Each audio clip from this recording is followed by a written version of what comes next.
It's actually their kiosk. You like get a hotel map here. You can see the terminal, which is this is the one we're at right here. So there's different selections here.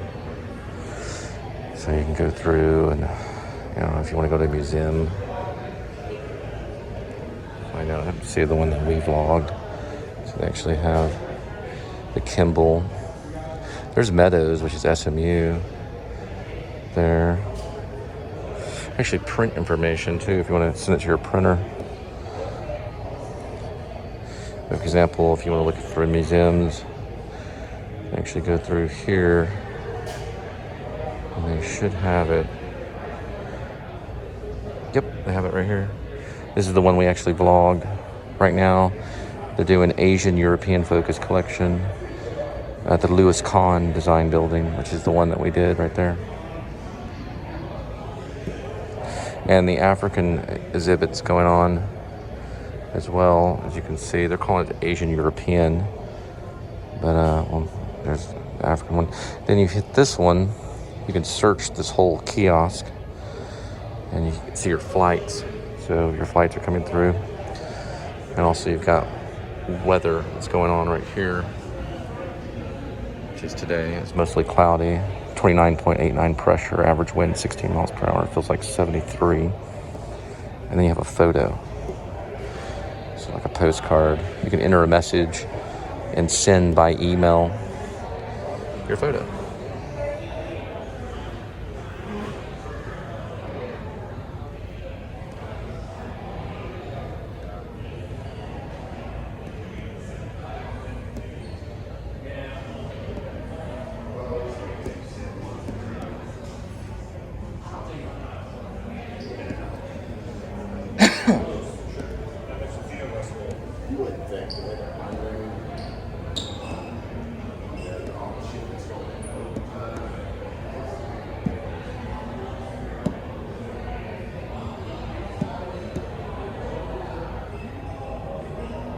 I just sent an email to myself.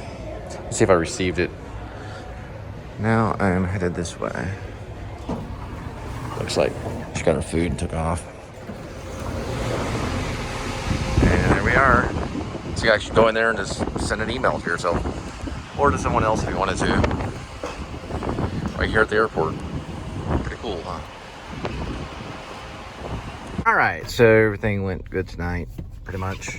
So didn't think I was going to go this long. So tomorrow we got to get up earlier than usual. Like I said, anytime in the morning time from 11:59 all the way to just any time in the morning time is pretty early for me. I've been trying to get up like at least by 9 in the morning or 10 in the morning, sometimes earlier. Sometimes I even get up at 4 in the morning, depending on if I'm going to make them bagels. But we're headed off. I'm probably not going to go north. I'm going to head off south, take the south exit, which remember, like DFW is kind of like a maze, so you have to know it pretty well. But it is fairly easy because there's a north or south. Okay, you can choose either north or south. This particular time, I'm going to choose south.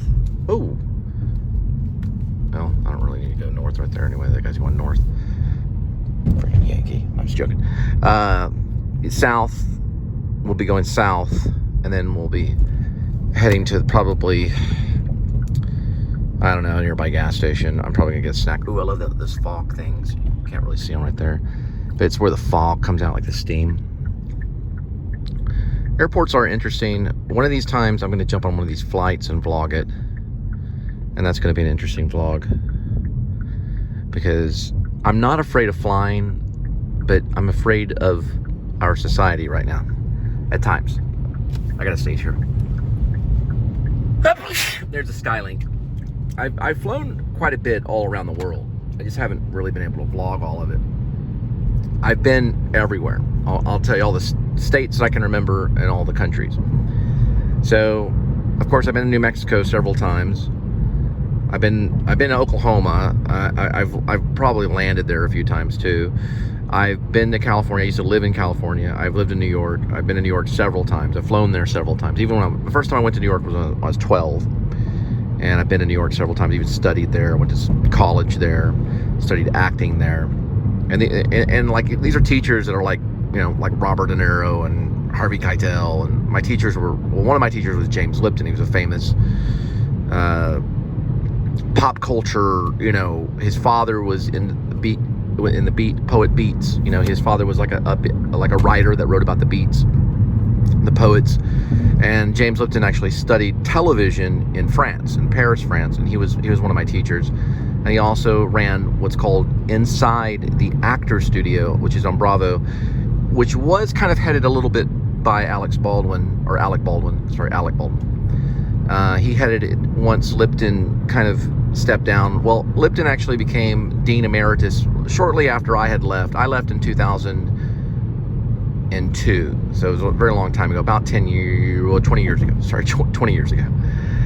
And that's when I studied with Lipton. And I had also studied with Diane Salinger in Hollywood. So I studied with her. She taught me a lot of comedic acting, and then she also taught me film acting. And then Lipton taught me mostly like classic and method acting through his teachers. My teacher was Bob Lavelle, who has passed away. Dean Lipton, James Lipton, has passed away too. But one of the head guys, of course, is Al Pacino, and then of course Robert De Niro's up there too. He's one of the head guys too. And Actor Studio is run by several people. Bradley Cooper now is behind a lot of the Actor Studio now, and will probably continue to be. I don't know if he'll ever end up like a host of Inside the Actor Studio, but he might. And they have different hosts now, so they have guest hosts now since Lipton has left. And I believe they've changed the channel from Bravo to Ovation, from the last time I heard. That's kind of my background in professionally. As a vlogger, I first got a hold of a video camera, I think probably when I was close to around 12 years old or so. It's probably one of the first times. I gotta make a payment on this coming up here. But I've been doing this kind of stuff, this type of performance or vlogging for quite a bit of time off and on. I first started YouTube in 2010 when it was actually YouTube. And I had a different channel called Pigeon 1. Let me putting this on right here.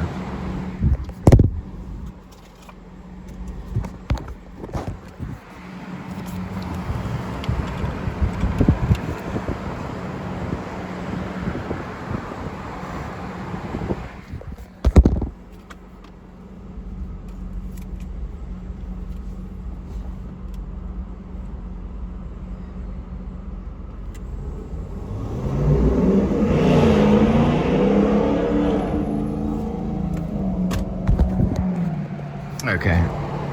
And so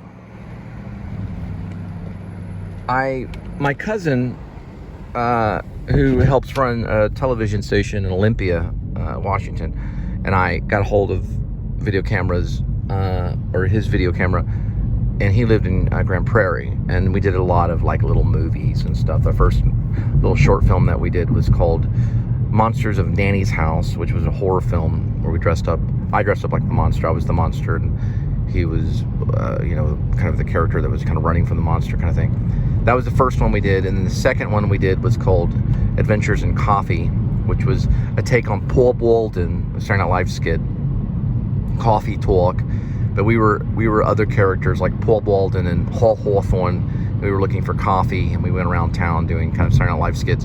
Then our third movie that we did was called Kidnapped by a Carnivore, which is more of an original one, which was about Stephen Patrick Morrissey from the Smiths getting kidnapped by a carnivore. And we actually started writing a script on that one. And then he decided to go off and do radio, television, film, and I decided to go off and do theater.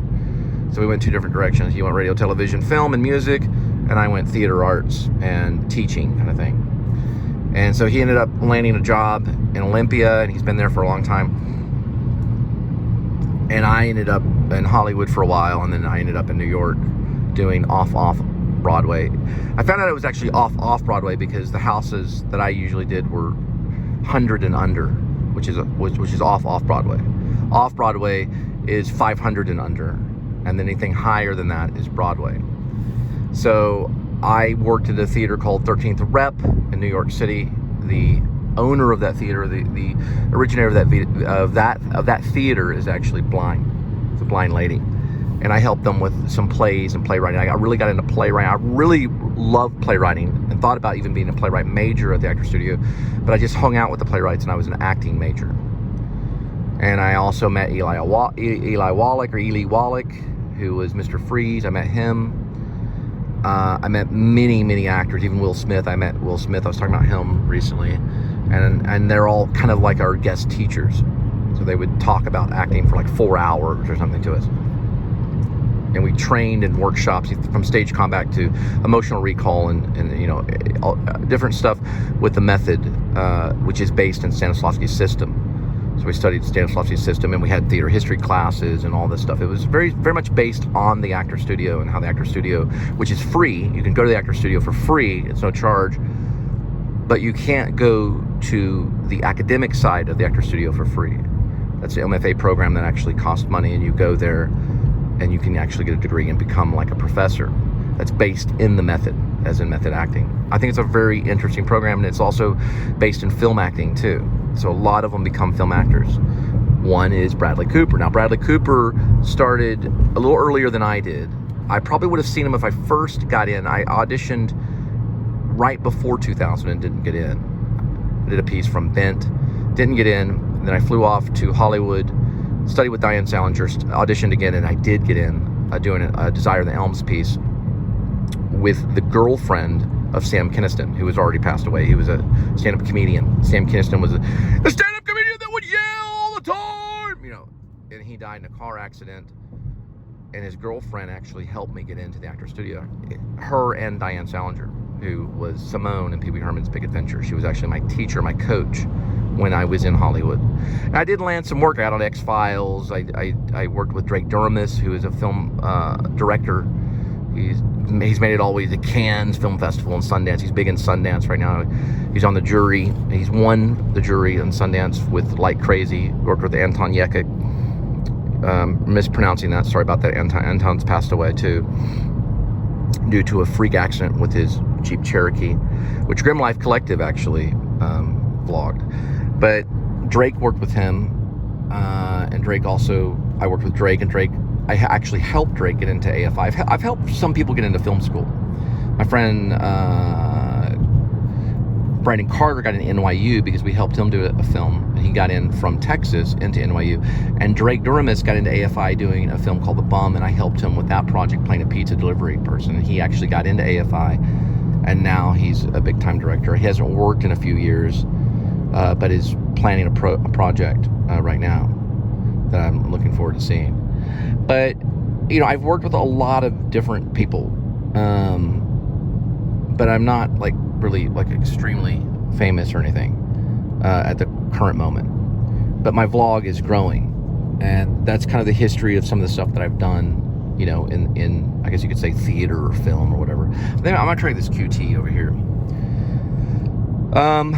Other than that, you know, I started vlogging in 2010, and then I took some time off to start a family and also to write a book.